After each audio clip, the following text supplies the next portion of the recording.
Presentation में दिखाऊंगा, काफ़ी डेटा है, काफ़ी स्टैट्स है, तो आप में से जो डेटा प्रेजेंट करना चाहेंगे, मेरा पिच, जैसे मैं शुरू में कहा था, मेरा पिच सेल्स का नहीं है, sorry, it is to do with policy, it is to do with government meetings. तो मैं जो आपको शेयर करूँगा, मेरे हिसाब से इट इज़ ये इंडस्ट्री हमारे देश में कैसे कर रही है, बाकी देश में इसका क्या स्टेटस है, और जहाँ तक हमारे देश में जो लॉज है या रूल्स है उसका कैसे प्रोग्रेस हुआ है। Deepak, I need some help with this. मेरे स्लाइड्स कहाँ पर हैं? हाँ जी। तो मेरा जो प्रेजेंटेशन है, मैं काफ़ी हद तक स्टेट गवर्नमेंट्स को देता हूँ ताकि वो अंडरस्टैंड करें कि ये इंडस्ट्री है, क्योंकि मैं अभी जो देख रहा था, आप लोग में इतना एक्साइटमेंट है, एंड आई अंडरस्टैंड, क्योंकि आपके हिसाब से ये एक एक्साइटमेंट रखना ज़रूरी है, ये एनर्जी रखना ज़रूरी है। और मैं जो काम करता हूँ, मेरा एनर्जी लेवल जितना लो रहे, हमारे जो मंत्री जी हैं या हमारी जो ब्यूरोक्रेसी है वो उनको पसंद करते हैं, तो मेरा प्रेजेंटेशन उसी हिसाब से थोड़ा लो लेवल रहेगा। चलिए देखते हैं कि जैसे मेरा आपने इंट्रोडक्शन सुना कि I am the chairman of IDA से, मैं 22 साल से इस इंडस्ट्री में, 22 साल, और और ये 22 साल एक ही कंपनी में मैंने नौकरी कर रखी है, तो मैं I am a salaried person. जैसे आप लोग, मैं तो समझता हूँ आप ही लोग ही मेन हीरोइन और हीरो हो, जो बाहर जाके लोगों को ये बिजनेस दिखाते हो, जिस कंपनी से यदि आप आते हो उस कंपनी के प्रोडक्ट्स बेचते हो, और हम जैसे लोग को तनख्वाह मिलती है। सो मेरे तरफ से आप सबको गहरा धन्यवाद फर्स्ट ऑफ ऑल। चलिए, so I have been introduced as chairman of IDSA। IDSA का फुल फॉर्म है इंडियन डायरेक्ट सेलिंग एसोसिएशन। हमारे देश में 3-4 ऐसे एसोसिएशन है, FDSA है, FITCI है, AIPSA है, सब अपने अपने जगह में है। जैसे अगर हम बाकी इंडस्ट्री का अगर हम देखें, CII है, FICCI है, PhD चैम्बर ऑफ कॉमर्स है, हर एसोसिएशन का अपना स्ट्रेंथ और वीकनेस है। IDSA का स्ट्रेंथ क्या है? IDSA is the only Indian association that is connected to the world federation. World federation कहाँ पर है जी? वर्ल्ड फेडरेशन वॉशिंगटन DC में है। मैं ये नहीं कह रहा कि जो भी वॉशिंगटन में है बेहतर है या हमसे कुछ सुपीरियर है, ये नहीं कह रहा, बट हमारे इंडस्ट्री का जो एसोसिएशन का जो रवैया है या हिस्ट्री है, ये वर्ल्ड फेडरेशन के साथ लिंक हुआ है, जो वॉशिंगटन में बेस्ड है। 62 नेशनल डायरेक्ट सेलिंग एसोसिएशन, मतलब 60 कंट्रीज प्लस में एसोसिएशन है। एक CEO काउंसिल होती है जो गवर्निंग बॉडी होती है, और ऑफ कोर्स आपको पता ही होगा कि डायरेक्ट सेलिंग 170 देशों में इस्टेब्लिश है। चलिए देखते हैं इंडियन हमारे देश में जो कॉन्टेक्स्ट है, IDSA का बैकग्राउंड क्या है। करीब 18 मेंबर कंपनी है, तो ज़्यादा बड़ा इंडस्ट्री है नहीं, एसोसिएशन नहीं है, और हमारा एक एग्जीक्यूटिव कमेटी है जिसका 3-4 लोग बैठते हैं उस पर, और IDSA मेंबर कंपनीज तकरीबन 60% इस इंडस्ट्री का शेयर लेते हैं। डायरेक्ट सेलिंग कब शुरू हुई थी? डायरेक्ट सेलिंग शुरू हुई थी करीब 100 साल से ऊपर, 150 साल से ऊपर शुरू हुई थी। एवॉन में 1886 में एस्टैब्लिश हुई थी, और करीब 100 साल पहले ये इंडस्ट्री करीब 300 से 500 मिलियन डॉलर का ग्लोबल सेल्स फिगर हुआ करता था। 1940, 1960, आपको जो हिस्ट्री में रुचि रखते हैं, आपको पता होगा कि वर्ल्ड वॉर 2 इसी टाइम में हुआ था, 45 के आसपास खत्म हुई थी। 47 हमारा देश ही एज एन इंडिया जन्मा था, तो ये इंडस्ट्री उसी टाइम ग्लोबली एक्सपैंड होने लगी थी, और 70s तक काफ़ी पोर्टफोलियो बढ़ चुके थे, बहुत सारे प्रोडक्ट लाइन आ चुके थे इस इंडस्ट्री में। जिस कंपनी का हिस्सा मैं हूँ, ग्लोबली हमारे 450 प्रोडक्ट्स हैं, right from air purifier to water purifiers etcetera. तो ये एक इंडस्ट्री ऐसी है आपके थ्रू, डायरेक्ट सेलर्स के थ्रू कंज्यूमर को पहुँच सकती है। And we've seen your capacity, आप you all are capable of achieving anything and virtually selling anything. So cheers to you. 90s में अगर देखें तो इंडिया में ये इंडस्ट्री टेक ऑफ करने लगी। मोदी केयर जैसे कंपनी थे, प्रेस्टीज और बहुत सारी कंपनीज आने लगे। और 2017 में हमें एक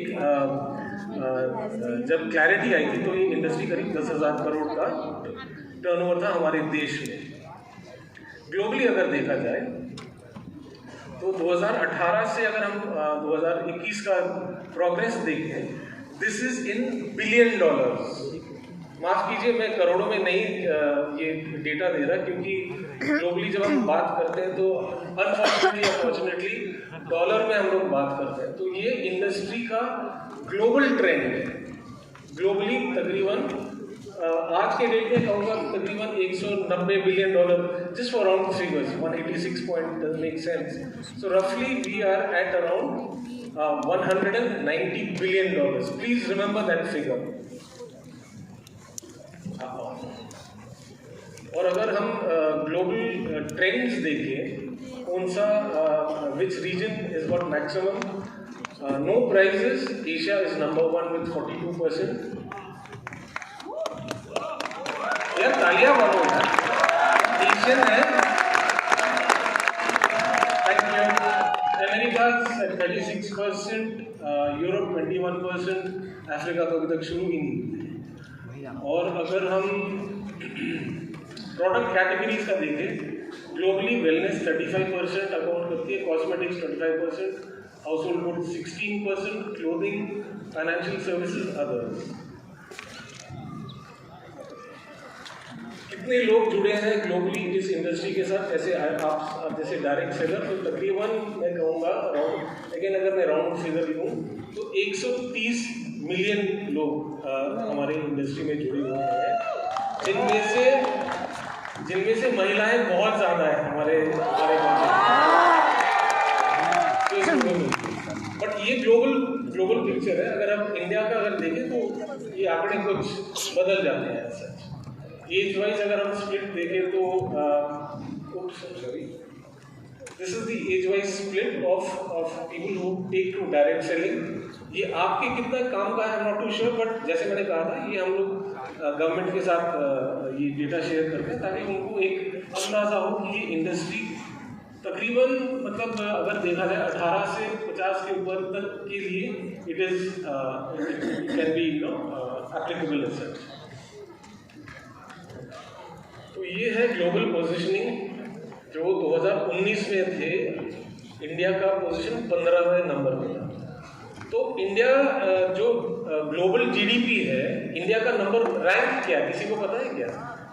करेक्ट, 5th रैंक। बट अगर हम डायरेक्ट सेलिंग का देखें, हम लोग 15वें नंबर पे हैं। तो हमें कहाँ पर होना चाहिए सर? पहले नंबर पे। Absolutely correct.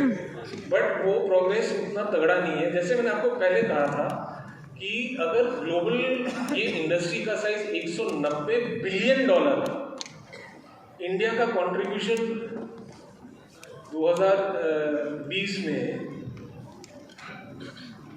$3 बिलियन है।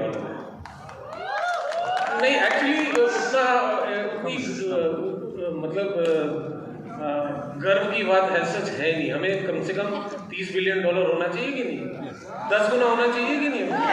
अगर हम 5वें नंबर पे हैं ग्लोबली, तो यहाँ पे भी 5वें में तो होना चाहिए भाई, ठीक है ना? 5वां नंबर क्या है?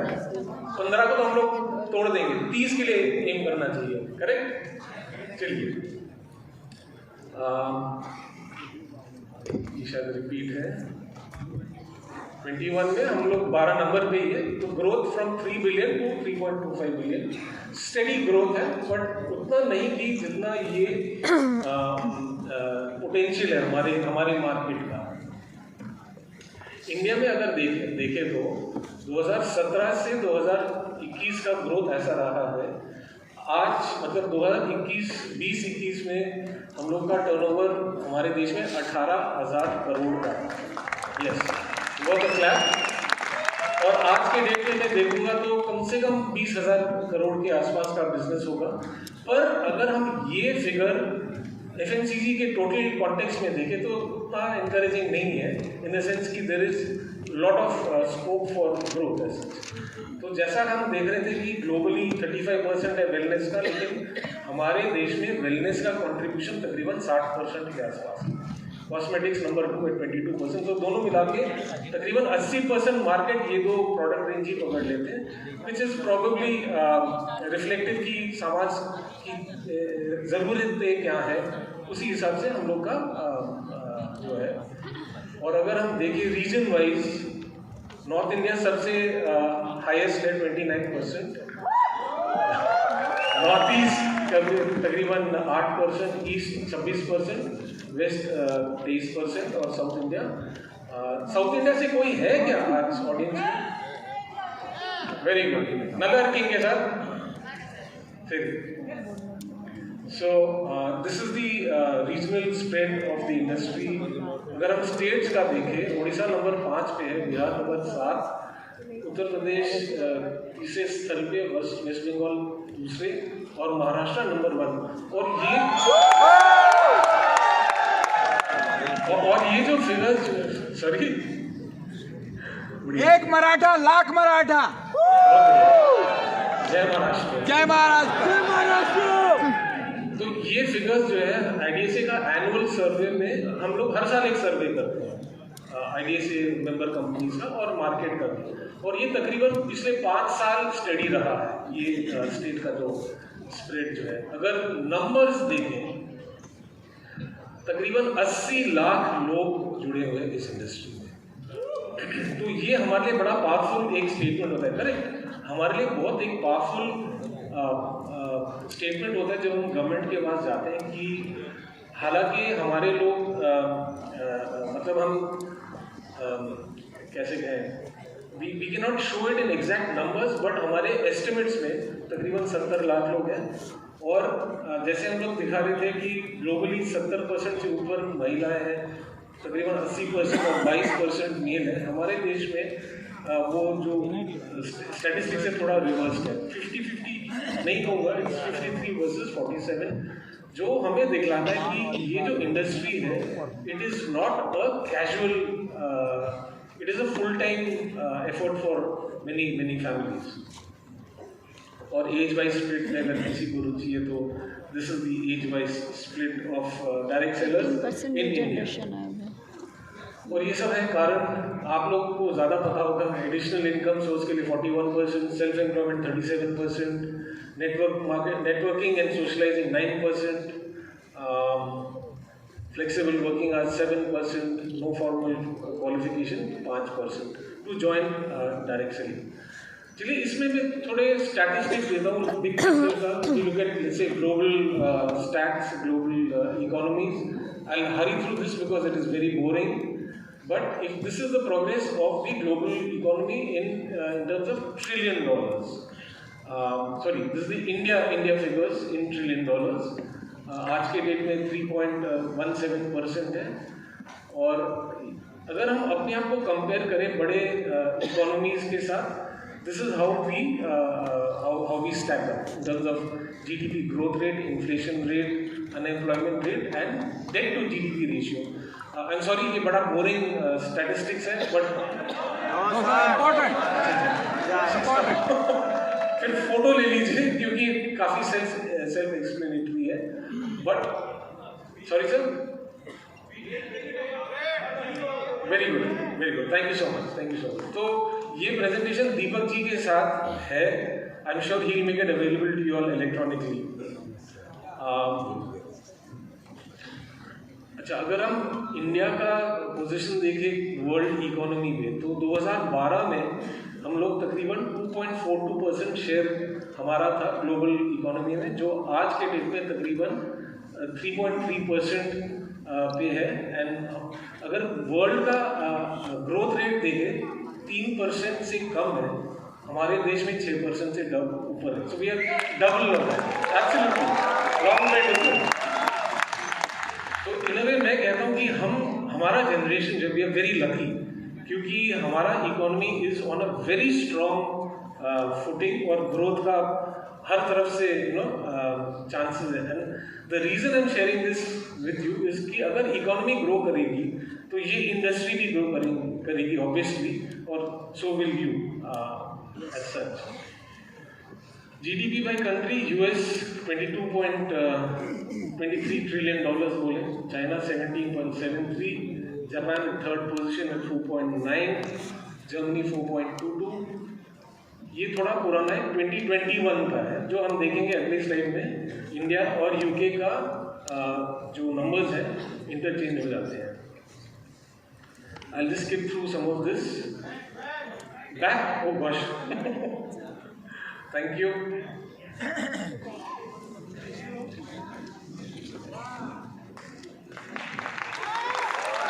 Again, self-explanatory. अगर हम हाँ जी, तो ये बड़ा इंटरेस्टिंग था कि इंडिया 6 नंबर पे था, ग्रेट ब्रिटेन 5 नंबर पे था, और पिछले साल Q1 में, मतलब इस साल Q1 में हम लोग ये देखेंगे नंबर 5 पोजीशन। अच्छा, बिल्कुल 2010 में अगर देखें तो हमारे देश में 0.6 मिलियन स्मार्टफोन यूजर्स है compare to 83 million in the US. और 2022 में अगर हम देखें तो look at the number 0.62 to 930 million users and projection going forward by 2040। ये नंबर तो मुझे भी पता नहीं है कितना बड़ा है, पर अगर हम देखें how we stand against the smartphone users in the USA जो 80 मिलियन से 360 मिलियन पहुंची हैं, हमारा जो ग्रोथ जो है मतलब पता नहीं कितने गुना बढ़ गई, कितने हजार गुना बढ़ गई है। So like I was saying lots of headroom. अच्छा, अगर स्टेट्स का अगर हम देखें, and this is nothing to do with direct selling, this is just कि कौन सा स्टेट का जीडीपी कितना बड़ा है, और इट रिफ्लेक्ट्स इन जैसे महाराष्ट्र हमने देखा होगा स्टेट नंबर 1 महाराष्ट्र का डायरेक्ट सेलिंग में। अगर स्टेट का जीडीपी देखें तो महाराष्ट्र का नंबर हाईएस्ट है, तमिलनाडु, उत्तर प्रदेश, गुजरात, कर्नाटका, और ये आपके डायरेक्ट सेलिंग इंडस्ट्री के टर्नओवर इसके साइड में हमने प्रेजेंट कर रखा है। अच्छा, अगर देखें direct selling is part of the internal trade, जो लार्जर पिक्चर है, जहाँ पे रिटेल ट्रेड जो दुकानें हैं नंबर 1 है, ई कॉमर्स नंबर 2 है, और डायरेक्ट सेलिंग तीसरे नंबर पे है। पर अगर मैं डेटा देखूं तो डायरेक्ट सेलिंग का मतलब कंट्रीब्यूशन बहुत ही छोटा है, 1% भी नहीं है, 1% भी नहीं है। तो मैं आपको ये आपके साथ क्यों शेयर कर रहा हूँ, मैं ये दिखा रहा हूँ कि देखिए हमारा इकोनॉमी स्ट्रॉन्ग है, हमारा इकोनॉमी का ग्रोथ प्रोजेक्शन है बहुत तगड़ा है, पर एज एन इंडस्ट्री हमारा जो हेड स्पेस जो है वो बहुत ज़्यादा, मतलब ये कहूँगा एज अ इंडस्ट्री पर्सन, उम्मीदें बहुत हाई है, एक्सपेक्टेशन बहुत high. Why should we be 0.45% of the retail, should be at least 5%, 10%। तो ये आई थिंक ये जो इस हॉल में जितने भी लोग हैं, ये हमारा सबसे बड़ा चैलेंज है, सबसे बड़ा चैलेंज है कि how can you all increase your turnover so that ये नंबर ऊपर बढ़ जाएंगे। करेक्ट? Thank you. और ये भी जरा जस्ट 2030 तक ईच सेगमेंट का ग्रोथ कैसे रहेगा, ये एक फिगर है। 11% growth for retail, 22% growth for e commerce, और हम लोग का तकरीबन बीच में है। बट सिंस हम लोग का जो टोटल फिगर छोटा है, तो the growth somehow like I said it doesn't give me a very reassured feeling, मतलब we have lots of potential really and we should be doing that much more. चलिए, जब मैं आया था तो मेरे इंट्रोडक्शन में लोग कह रहे थे कि गवर्नमेंट के साथ हम लोग बात कर रहे हैं, तो हम लोग where are we today, I think the last few slides. तो आपको पता होगा कि कंज्यूमर प्रोटेक्शन एक्ट 2019 का एक एक्ट है जो पहली दफ़ा इंडिया में किसी भी लॉ में डायरेक्ट सेलिंग का जिक्र हुआ, 2019 कंज्यूमर प्रोटेक्शन एक्ट। और उसके अंडर जो है, माफ कीजिए शायद एक स्लाइड गायब है यहाँ पे, खैर, तो कंज्यूमर प्रोटेक्शन जो डायरेक्ट सेलिंग रूल्स 2021 के हैं, कंज्यूमर प्रोटेक्शन एक्ट 2019 के अंडर है, and this is the first time that under any Indian law direct selling का जिक्र हुआ है। और इसमें ये जो रूल्स जो है वो काफ़ी हद तक हम पे एक रिस्पॉन्सिबिलिटी देती है। हम लोग समझते थे कि भाई रूल आ जाएंगे तो हमारे लिए एक जैसे ग्रीन कार्ड मिल गया, हमें जो मर्जी कर सकते हैं, ऐसा नहीं है बिल्कुल। आप में से I am sure all of you have driving licence, correct? आपके पास गाड़ियाँ हैं, ड्राइविंग लाइसेंस है, पर जब भी आप गाड़ी चलाते हो रोड्स पे, आपको ट्रैफिक रूल्स का, नियम का पालन करना पड़ता है। अगर आपने रेड लाइट जंप कर दिया तो चालान हो जाएगा, है ना, वो वगैरह वगैरह। तो सेम चीज़, ये जो डायरेक्ट सेलिंग रूल्स